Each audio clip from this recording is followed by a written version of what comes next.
नमस्कार दोस्तों, आपका स्वागत है मेरे YouTube channel Rautela study point classes में। दोस्तों, इस वीडियो में हम आपके लिए लेकर आए हैं भारतीय संविधान के कुछ मौलिक अधिकारों से संबंधित कुछ महत्वपूर्ण क्वेश्चंस को, जो कि बार बार गवर्नमेंट एग्जाम्स में पूछे गए हैं। इसलिए दोस्तों, उम्मीद करूंगा आप वीडियो को लाइक करेंगे, कमेंट करेंगे, शेयर करेंगे और प्लीज़ चैनल को जरूर सब्सक्राइब करेंगे। दोस्तों, आज का पहला प्रश्न है दोस्तों, भारतीय संविधान में मौलिक अधिकारों, जिसको इंग्लिश में फंडामेंटल राइट्स कहते हैं, को किस देश के संविधान से लिया गया है? आपके ऑप्शन है, ऑप्शन ए ऑस्ट्रेलिया से, ऑप्शन बी आयरलैंड से, ऑप्शन सी अमेरिका से या फिर ऑप्शन डी दक्षिण अफ्रीका से। तो राइट आंसर है दोस्तों ऑप्शन सी अमेरिका से। अमेरिका देश के संविधान से प्रभावित होकर मौलिक अधिकारों को हमारे संविधान में शामिल किया गया। दोस्तों, अगला प्रश्न है दोस्तों, हमारे मूल संविधान यानी कि जिसको ओरिजिनल कॉन्स्टिट्यूशन कहते हैं में मौलिक अधिकारों की संख्या कुल कितनी थी? आपके ऑप्शन है, option A 5, option B 6, option C 7 या फिर ऑप्शन डी 8। तो राइट आंसर है दोस्तों ऑप्शन सी 7। हमारा जो मूल संविधान था, जो कि 1950 में लागू हुआ था, उसमें कुल 7 मूल अधिकार थे। अगला प्रश्न है दोस्तों, हमारे मौलिक अधिकारों को संविधान के किस भाग में वर्णित किया गया है? आपके ऑप्शन है, ऑप्शन ए भाग 1 में, ऑप्शन बी भाग 2 में, ऑप्शन सी भाग 3 में या फिर ऑप्शन डी भाग 4 में। तो राइट आंसर है दोस्तों ऑप्शन सी भाग 3 में।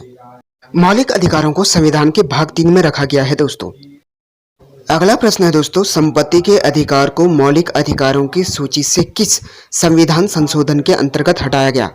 आपके ऑप्शन है, ऑप्शन ए 43वें संविधान संशोधन के अंतर्गत, ऑप्शन बी 44वें संविधान संशोधन के अंतर्गत, ऑप्शन सी 45वें संविधान संशोधन के अंतर्गत या फिर ऑप्शन डी 46वें संविधान संशोधन के अंतर्गत।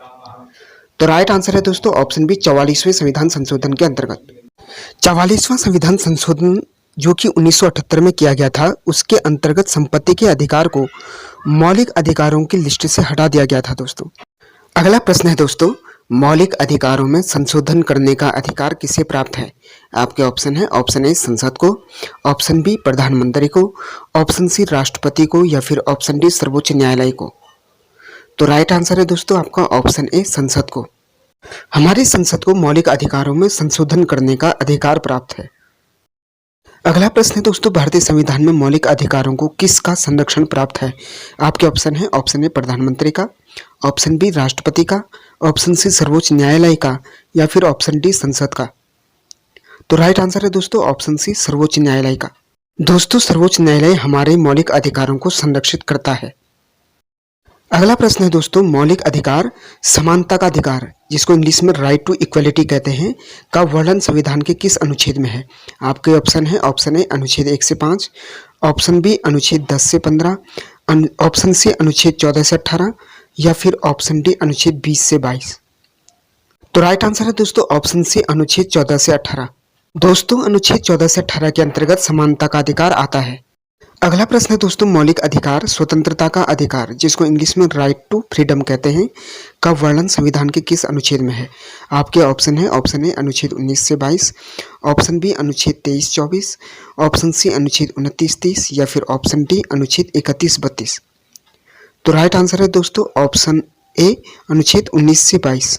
दोस्तों, अनुच्छेद 19 से 22 के अंतर्गत स्वतंत्रता का अधिकार आता है।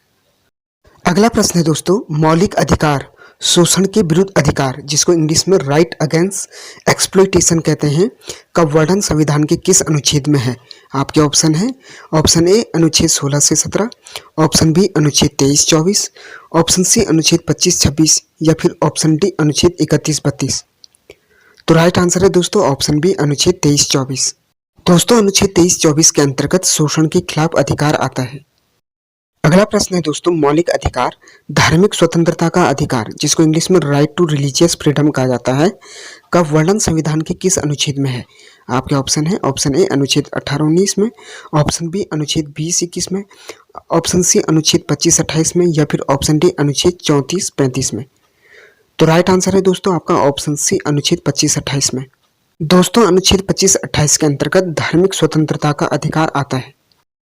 अगला प्रश्न है दोस्तों, मौलिक अधिकार संस्कृति और शिक्षा संबंधी अधिकार, जिसको इंग्लिश में right related to culture and education कहा जाता है का वर्णन संविधान के किस अनुच्छेद में है? आपका ऑप्शन है, ऑप्शन ए अनुच्छेद 17 से 18, ऑप्शन बी अनुच्छेद 27 से 28, ऑप्शन सी अनुच्छेद 29-30 या फिर ऑप्शन डी अनुच्छेद 34-35। तो राइट आंसर है दोस्तों ऑप्शन सी अनुच्छेद 29-30। दोस्तों अनुच्छेद 29-30 के अंतर्गत संस्कृति और शिक्षा का अधिकार आता है। अगला प्रश्न है दोस्तों, मौलिक अधिकार संवैधानिक उपचारों का अधिकार, जिसको इंग्लिश में राइट टू कॉन्स्टिट्यूशनल रेमेडीज कहा जाता है, का वर्णन संविधान के किस अनुच्छेद में है? आपके ऑप्शन है, ऑप्शन ए अनुच्छेद 21-22, ऑप्शन बी अनुच्छेद 25-28 में, ऑप्शन सी अनुच्छेद 30-31 में या फिर ऑप्शन डी अनुच्छेद 32-35 में। तो राइट आंसर है दोस्तों आपका ऑप्शन डी अनुच्छेद 32-35 में। दोस्तों अनुच्छेद 32-35 के अंतर्गत संवैधानिक उपचारों का अधिकार आता है। अगला प्रश्न है दोस्तों, भारतीय संविधान में सूचना के अधिकार, जिसको इंग्लिश में राइट टू इंफॉर्मेशन यानी कि आरटीआई कहा जाता है, को किस अनुच्छेद के अंतर्गत जोड़ा गया है? आपके ऑप्शन है, ऑप्शन ए अनुच्छेद 18, ऑप्शन बी अनुच्छेद 19, ऑप्शन सी अनुच्छेद 20 और ऑप्शन डी अनुच्छेद 21। तो राइट आंसर है दोस्तों आपका ऑप्शन बी अनुच्छेद 19। दोस्तों हमारे देश में सूचना का अधिकार, जिसको आरटीआई कहते हैं, 12 अक्टूबर 2005 से लागू हुआ था। और आज का आखिरी प्रश्न है दोस्तों, भारतीय संविधान में शिक्षा के अधिकार, जिसको इंग्लिश में राइट टू एजुकेशन यानी कि आरटीई कहा जाता है, को किस अनुच्छेद के अंतर्गत जोड़ा गया है? आपके ऑप्शन है, ऑप्शन ए अनुच्छेद 19, ऑप्शन बी अनुच्छेद 20, ऑप्शन सी अनुच्छेद 21 और ऑप्शन डी अनुच्छेद 22। तो राइट आंसर है दोस्तों ऑप्शन सी अनुच्छेद 21। और देश में शिक्षा का अधिकार 1 अप्रैल 2010 से लागू हुआ था। अगर आपको वीडियो पसंद आई हो दोस्तों तो प्लीज़ वीडियो को लाइक करें, कमेंट करें, शेयर करें और प्लीज़ चैनल को जरूर सब्सक्राइब करें दोस्तों, ताकि आपको आने वाली अपडेट मिलते रहे। थैंक यू दोस्तों।